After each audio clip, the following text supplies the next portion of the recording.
हमारे सभी बच्चों का एक बार फिर हमारा परिवेश की क्लास में स्वागत है। आज हम आपको पढ़ाने वाले हैं क्लास 4 का हमारा परिवेश, जिसमें आपको पढ़ा रहे हैं chapter 2 local occupation and business, स्थानीय व्यवसाय और व्यापार। उसके हम आपको पढ़ा चुके हैं 3 क्लासेस। आज उसकी चौथी क्लास पढ़ाएंगे और चौथी क्लास में चैप्टर कंप्लीटली पढ़ा दिया जाएगा। आइए देखते हैं आगे क्या है। आगे है इसमें कोबलर। इससे ऊपर का हमने कंप्लीटली आपको पढ़ा दिया है। कोबलर का मतलब होता है, जैसे जब कभी मार्केट हम लोग जाते हैं, हमारा चप्पल या जूता कट जाए, फट जाए, या सिलवाने की जरूरत पड़े या पॉलिश करवाने की जरूरत पड़े, तो बाजार में हम जिससे करवाते हैं वो ही कोबलर कहलाते हैं, यानी मोची कह सकते हैं अपनी भाषा हम लोग। कोबलर देखते हैं कौन होते हैं कोबलर, क्या क्या करते हैं और क्या क्या औजार अपने पास रखते हैं। The cobbler works very hard. Very hard का मतलब होता है बहुत कठिन। तो जो ये मोची लोग होते हैं ये भी बहुत कठिन परिश्रम करते हैं, कठिन काम करते हैं। टू मेक शूज, जूते बनाने के लिए। विच बी आल बियर, जो हम सब लोग पहनते हैं, जो हम सब लोग पहनते हैं। यूजिंग हिज टूल्स, अपने औजारों का प्रयोग करके वह बहुत मुश्किल से जूते बनाते हैं जो हम सब लोग पहनते हैं।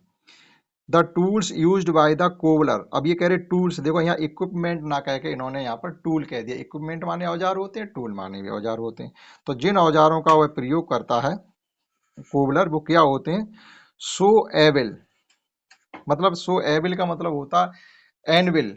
उनके पास एक निहाई होती है, जैसे आप देख सकते हैं ये लोहे की रखी होती है तिकोनिया टाइप की, इसे ही सो एबल कहते हैं। सू पिलर्स, सू पिलर्स आप ये कह सकते हैं कि वो उनके पास ठोकने पीटने के लिए। और थ्रेड होता है एवल थ्रेड, इसको धागा कहते हैं, जिस धागा से वो है जूतों को सिलते हैं। और यहाँ लिखा हुआ देरी जबिया, यानी एक ऐसा उनके पास बर्तन होता है इसमें ये कांटे रखते हैं, डिब्बी कह सकते हैं। पंच होते हैं और एक बुरुश होता है। इन सब चीजों का प्रयोग करके वह जूतों को बनाते हैं। Think if A cobbler did not mend shoes, ये कह रहे सोचिएगा अगर एक मोची डिड नॉट मेंड शूज, जूते ना बनाए, तो व्हाट प्रॉब्लम, किन किन समस्याओं का, वुड बी हैव फेस्ड, हमें किन किन समस्याओं का सामना करना पड़ेगा। ये कह रही अगर एक मोची जूते ना बनाए तो हमें किन किन समस्याओं का सामना करना पड़ेगा। सीधी सी बात है, नंगे पैर घूमेंगे हम लोग चारों तरफ। ठीक है। और इसमें ये भी कहा गया है कि ये एक वीडियो क्लिप दिखाई है, तो वो तो हम आपको पढ़ा ही रहे हैं। देखते हैं इसमें आगे क्या है। लास्ट टॉपिक है इसका स्वीपर। स्वीपर का मतलब होता है सफाई कर्मी, जो साफ सफाई करते हैं वे स्वीपर कहलाते हैं। देखिएगा क्या उनका काम है और क्या क्या उनके पास औजार होते हैं, इसमें इतना ही बताया जाएगा। एवरी मॉर्निंग माने रोज सुबह, द स्वीपर सफाई वाला leaves his home to clean street and colonies, मतलब ये कह रहे रोज सुबह स्वीपर लीव्स हिज होम, अपना घर छोड़ देता है।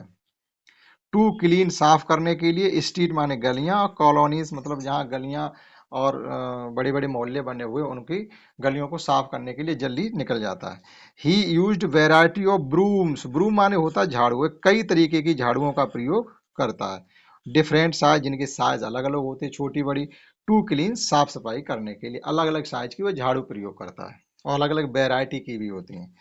टू कलेक्ट गार्बेज, देखो कलेक्ट मीन्स होता है इकट्ठा करना, गार्बेज मीन्स होता है कूड़ा करकट।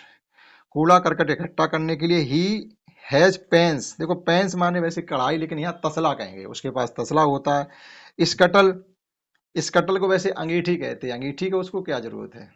तो आप कोई बर्तन ही मान लीजिएगा, बास्केट वो डस्टबिन मान लीजिएगा, उसका यूज करते हैं।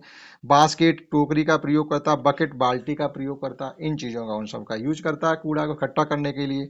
आफ्टर क्लीनिंग, सफाई करने के बाद, ही disposes of, disposes of means होता है उस कूड़े को कहीं इकट्ठा कर देना।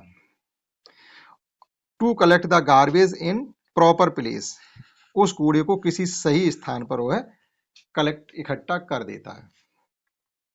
ही हिमसेल्फ, वह स्वयं को, रिमेन्स रखता है, सराउंडेड बाई मतलब घेरे हुए यानी बचाव, filth and protect from different type of disease, कहने मतलब ये है जब वह साफ सफाई करता है तो वह स्वयं को कई प्रकार की बीमारियों से बचाने का प्रयास करता है, तो अपने को प्रोटेक्ट रखता है किसी भी सूरत में कि हमें कोई बीमारी नहीं लग जाए, क्योंकि कूड़े करकट में कई तरीके के बैक्टीरिया होते हैं।